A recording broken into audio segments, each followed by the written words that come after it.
morning, everyone. I'd like to welcome you here this morning for our Kenyon-Wanamingo Veterans Day program.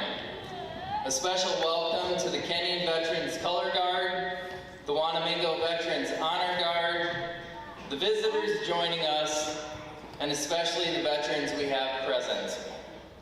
At this time, I would like to introduce our Master of Ceremonies, former KW High School teacher, and member of the Kenyon Veterans Color Guard, Mr. Paul Senjum.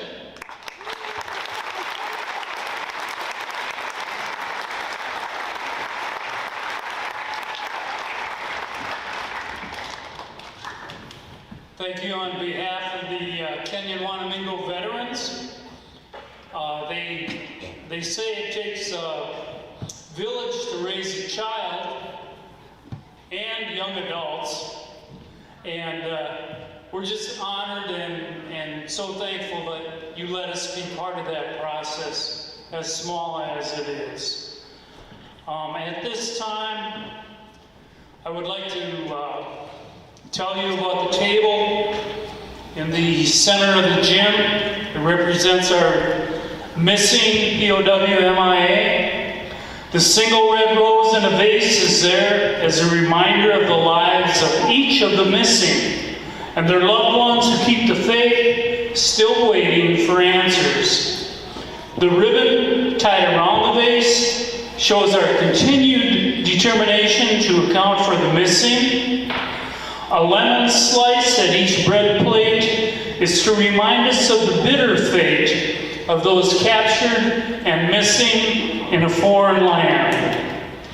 A pinch of salt recalls the tears endured by those missing and their families who seek answers. The Bible represents the strength gained through faith to sustain those lost from our country, which was founded as one nation under God. An inverted glass symbolizes their inability to share in the day's toast. The chair at each place stands empty to express their absence.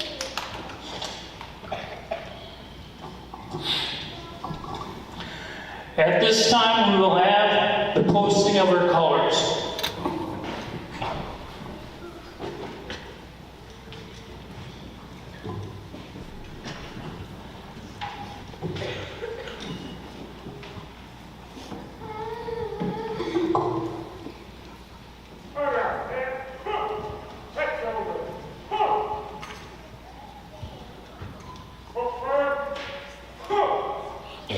Please stand.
At this time, we'll have the presentation of our branch flags.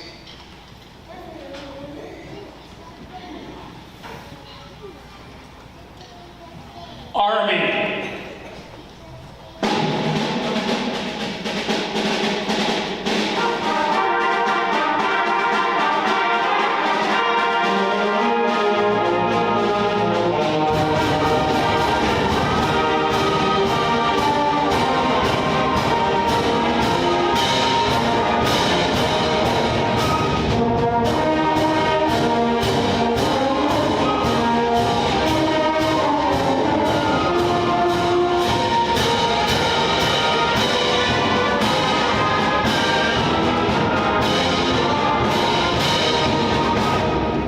You can be seated. If you'd like to stand for your favorite branch, feel free, or if you served in that branch. Coast Guard.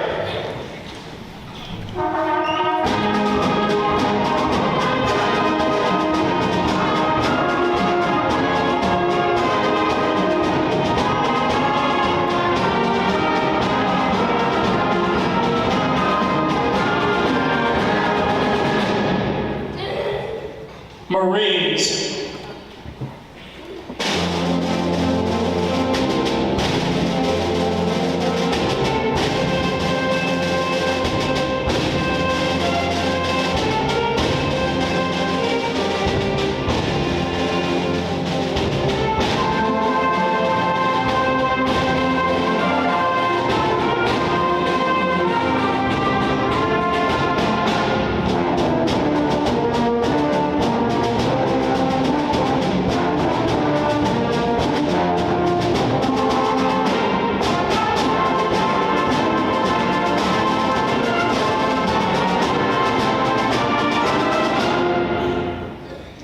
Air Force.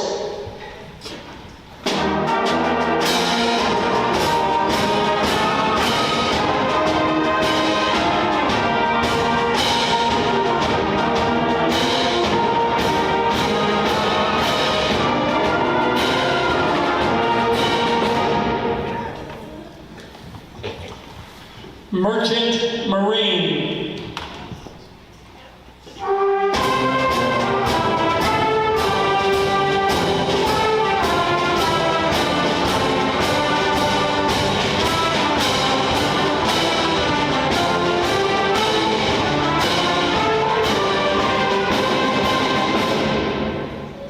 Space Force.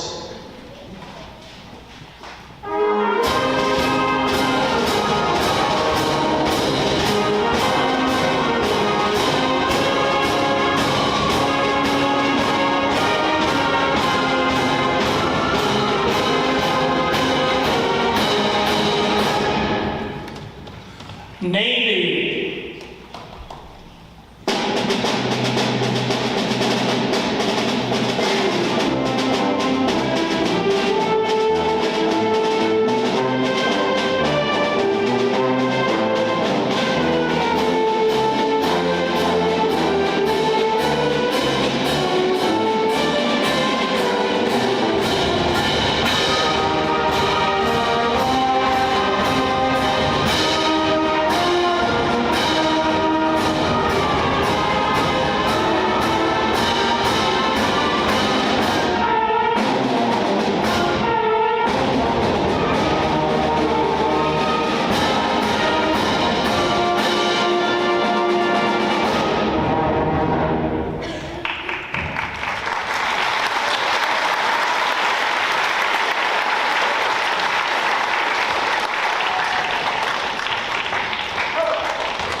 At this time, we'll have a selection from our elementary choir.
At this time, I'd like to introduce our guest speaker, retired Air Force Lieutenant Colonel Eric Hoverston, former graduate of our fair cities.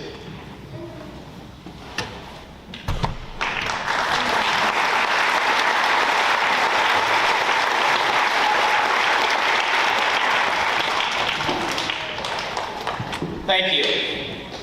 Welcome, knights, faculty and staff, guests, friends and neighbors, fellow veterans. Thank you for attending our program and ceremony today. It is my pleasure to provide a few short remarks as part of the program. It is truly remarkable how our little communities have always celebrated the service of our veterans in such a large and visible way. This place is a great place to be from. And this program is an important piece of the many ways our communities have given recognition to those who have served.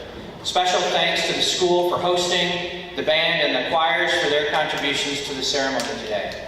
Paul Senchum for coordinating the program details with the school, Mac for his ever-present leadership, and our Kenyon-Wanamingo Honor and Color Guard partners in this first all-school event. As Paul mentioned, I'm Eric Hoverston, a 1989 graduate of Kenyon High School, a Viking and a warrior. I attended the United States Air Force Academy from 1989 to 1993 and entered active duty in the Air Force in 1993.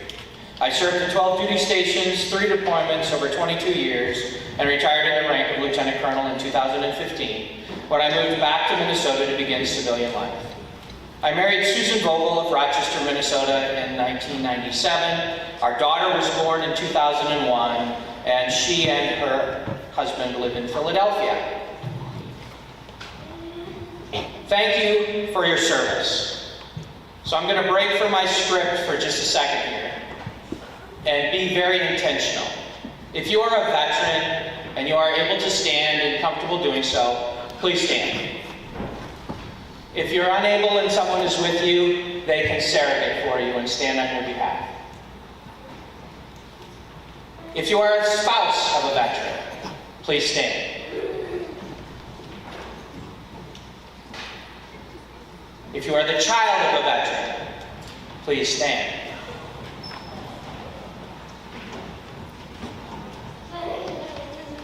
If you are the mother or the father of a veteran, please stand. Thank you. Thank you for your service. You can sit back.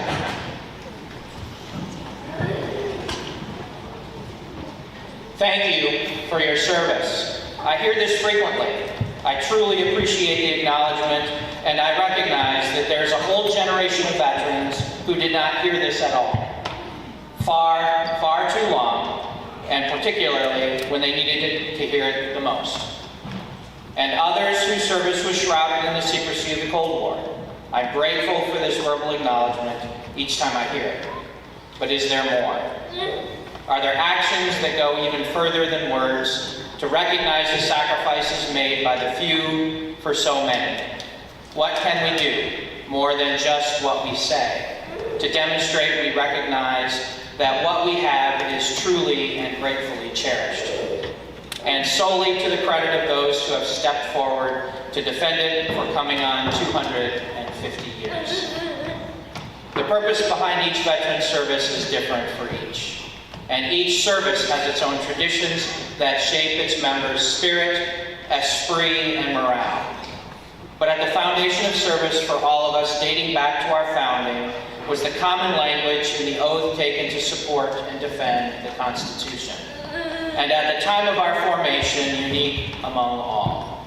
An oath to a nation and the foundations of its governance. Not a king, a person, birthright, faith, or lord. Across history, American service members have sworn this oath to a philosophy of government, to a great experiment, to the concepts and processes that preserve the basic freedoms that drove our first warriors to accept daunting odds in the fight to establish a new nation independent of the British Empire.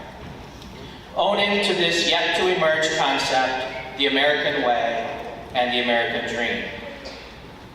Difficult to grasp in its magnitude and largesse unless you have seen what life is like in the places in the world without it.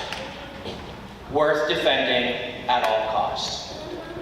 The sacrifice of a generation of warriors in the Great War, the war to end all wars, ironically the first of 2 world wars, is eulogized in the words of Major John McCrae's poem, In Flanders Fields. In years past, a musical number inspired by this work has been performed during this program.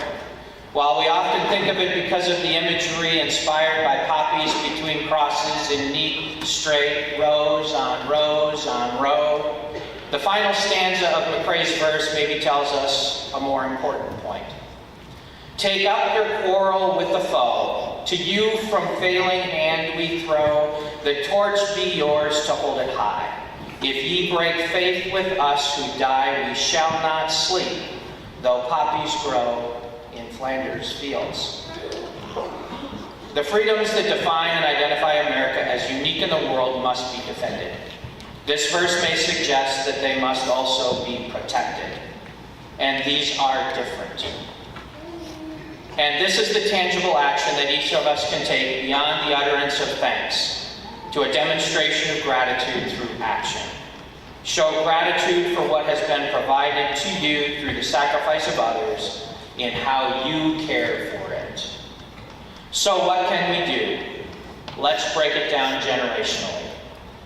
For our elementary schoolers, learn.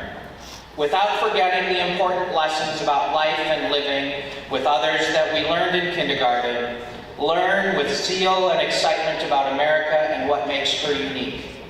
Learn her history, the history we celebrate, and the history that we may now have learned to regret.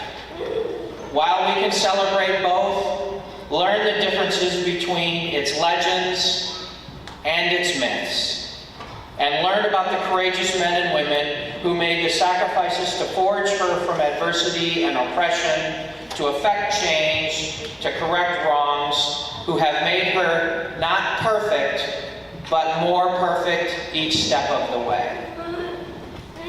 If you are a middle schooler, learn about our government and how it works.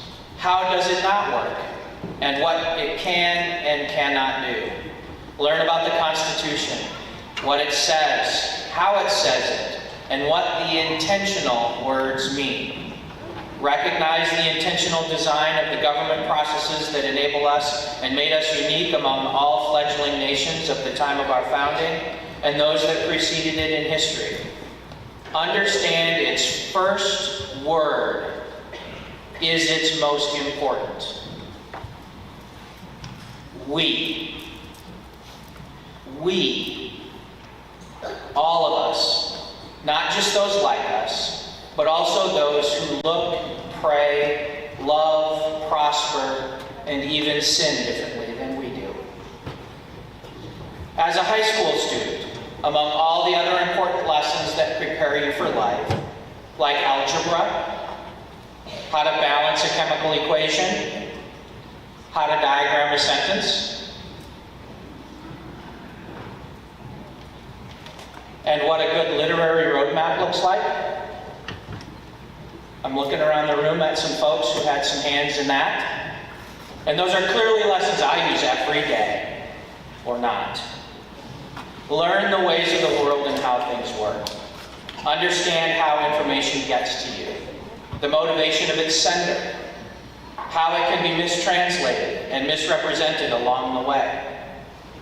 Learn to recognize what is simply not truth, and how to rationalize new insights with what else you may already know. Prepare yourself for the most important act to protect this great experiment we call America. Being prepared to vote, and ultimately voting. When you are voting age, vote. Understand that politics is about policy, which is how we get things done. But no policy is more important than our democratic republic and its traditions of governance. By understanding the intentional design of our government by our founders, you understand the roles and authorities of each of the three branches of government. And while we may acknowledge two parties surrounding policy beliefs, we are governed by three co-equal branches, not by two political parties. After you have voted several times, volunteer to be part of the voting mechanism. Learn how an election is held, how it comes together, who presents it, who officiates it, who counts its votes, and how they're reported. Understanding how this process works will give you confidence in its outcomes, especially if you are a part of it. Again, by intentional design, your friends and neighbors establish the integrity of our elections here in our little corner of the world. And just the same in the big scary places far off, where we have fewer friends and maybe we're less familiar. At a time when this has never been more important, volunteer with your precinct. And if you are sage and wise, teach, explain, share, provide context, because by this time you will have mastered all of the ways of the world and how everything works, right? And if not, the context you provide is invaluable to any who are still learning those ways, perhaps even yourself. Have a mind open enough to recognize when you have been right and when you may have been misled and when you have simply been incorrect. And have the courage to adjust, change, and relearn. Know when to be right, know when you're wrong, and know when to be gracious. Throughout my service, I strove to emulate these characteristics and behaviors. And in the years following my service, these have been tested even more so and become even more important. And have proven to be a roadmap, not to being a perfect citizen, but a better one, day by day. I would invite each of you to do the same. The torch be yours to hold it high. I am humbled by your thanks and acknowledgement of my service and the service of others. I am ever more grateful to see the ways that you participate and protect what those few of us have defended. Democracy is not easy. Thank you for your service. It's vital. Thank you.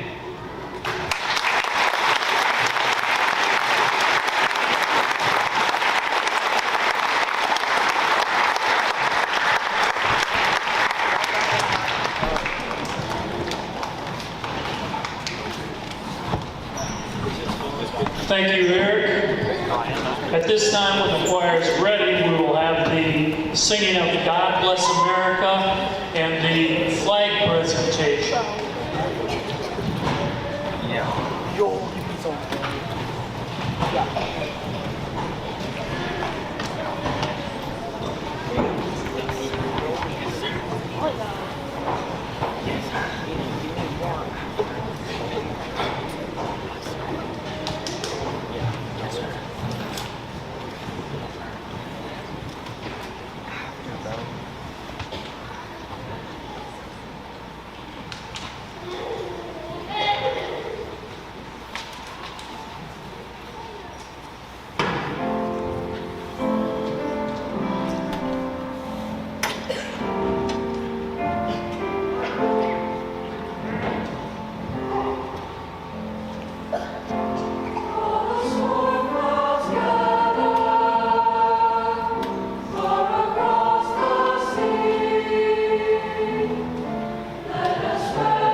At this time, we will have taps played by Oliver Bauer from our band. Thank you, choir, for your presentation.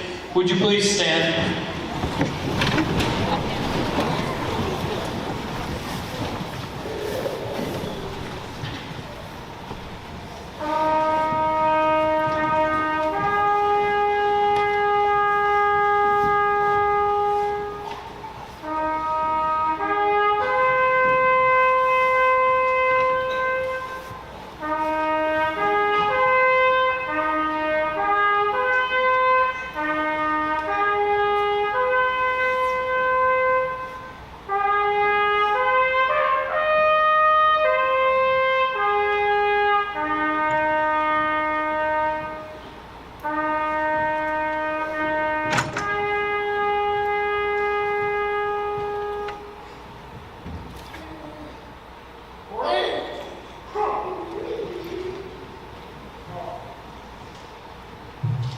Thank you, Oliver.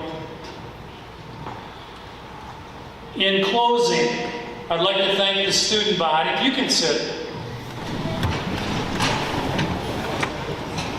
I'd like to thank the student body as always over the past few years. You guys have just been outstanding, and as veterans, we can't be prouder than we are of you today. As we age, it not only takes a village to raise a child, it takes a village to aid our veterans. As you can see, we're no spring chickens anymore. I would like people who participate in these groups, please stand up and be recognized. Members of the support group that are here, the veteran support group, I know there's some here, please stand. Students in the audience, particularly the football players and the volleyball players that help us during Rose Fest, would you please stand? I know there's a bunch of you here. Any other people who have donated their time to the veterans, whether it be to help set up the field of flags or whatever you've done, would you also stand? I'd just like to thank you all. Like I say, it not only takes a village to raise a child, but it takes a village to keep us hopping on down the road, I guess. That ends our program for today. Thank you for being so respectful and so attentive. Happy Veterans Day. There'll be lunch at the VFW for our veterans and supporters. Thank you.